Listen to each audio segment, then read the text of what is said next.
Your best chance at success in F1 2020 happens at the beginning of every race, right at the point where the risks are at their highest. If you want to make great starts in every race, I can help. Let's get started.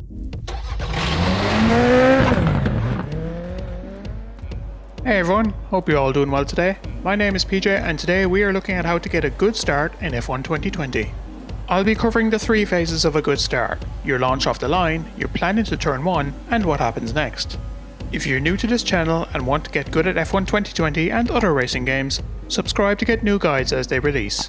I have many guides up for F1 2020 already, with more coming soon.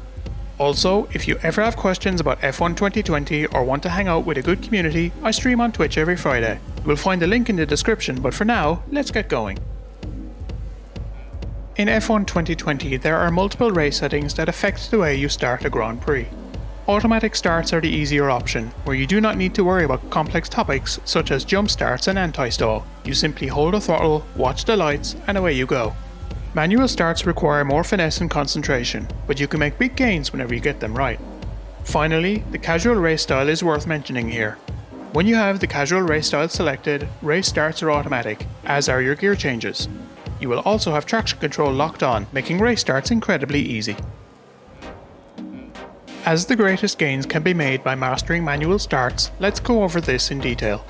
During a manual start, you need to hold down the clutch as the red lights come on the screen.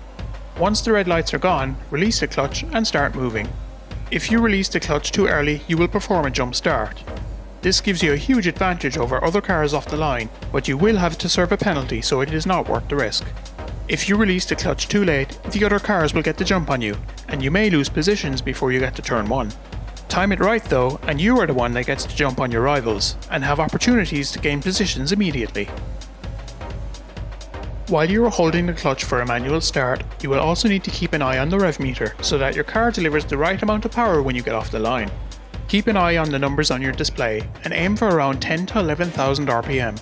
Hold your throttle down until you get to this level, and then ease off until the revs stay there. If you're starting in the rain, the target is lower. If you start the race with the revs too low, the car will go into anti-stall, and you will likely end up in last place. If this happens, engage the clutch and try to get going again. If your revs are too high, you will spin the rear wheels too much. Not only does this mean you are slow off the line, it also makes the car very hard to control, and you may spin it immediately. As mentioned before, the sweet spot is around 10 to 11,000 RPM. If you are playing on a controller, it'll vibrate strongly just as you hit this mark. When you feel this, you know you're in the right range, so hold the throttle in this position for the best launch. Even though you've now got off the line, your job is not yet done. You need to turn that good start into a great one with decent throttle control. As you release the clutch, hold the throttle in the same position you did during the start phase.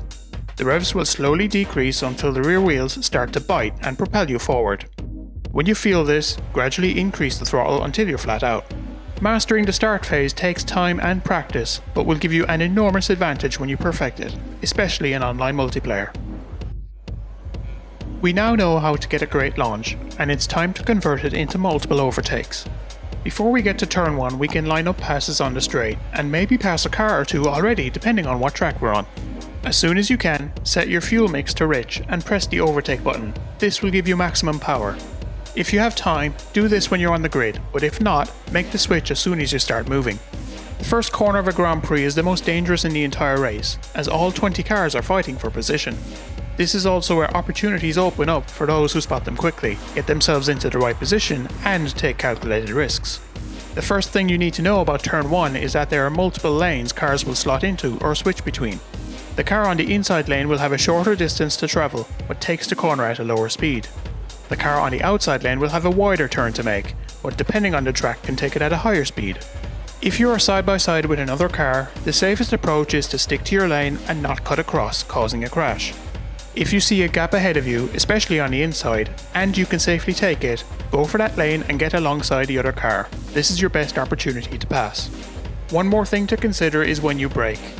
It can be tempting to send it up the inside, brake really late, and dream of being in first place, but if you're more than 2 places behind your target, that is risky at best and dangerous at worst. Keep an eye on the cars around you, and as soon as they start braking, do the same. You don't have much time to react, and if you want to be extra safe, brake slightly earlier than you would normally. One more thing to consider are the cars behind you. You may not be able to see them, but if you clip one, you'll spin around and ruin both cars' races. If you have the proximity markers turned on, you will see a number of arrows on your screen, telling you where these cars are. When the arrows turn red, they're very close to you, so be careful. You can also turn on the virtual rear view mirror to get a clear look behind. Congratulations, you've made a good start, gotten through turn 1 and maybe gained a few places along the way. The start is not over though, as the race has not settled down yet. The next few corners are less intensive than turn 1, but until cars around you are in single file, there are still places to be gained or lost. The same tactics apply for upcoming corners as they did for turn 1, but with fewer cars around you the level of danger decreases. That being said, keep your eyes open for opportunities and snatch them when they appear. Again, don't forget about the cars behind you as they're doing the same. Watch your arrows and your mirrors and give them space if they steal the inside line from you. By the end of Sector 1, the battles may have calmed down as the race begins to settle. Turn your fuel mix back to normal, disengage the overtake button to conserve the battery, and get on with the rest of your race. If this video helped you out and you want to see more, subscribe to the channel for future videos. Also, for some extra tips you can watch right now, check out the video on the right to get started. Have a great day and good luck on track.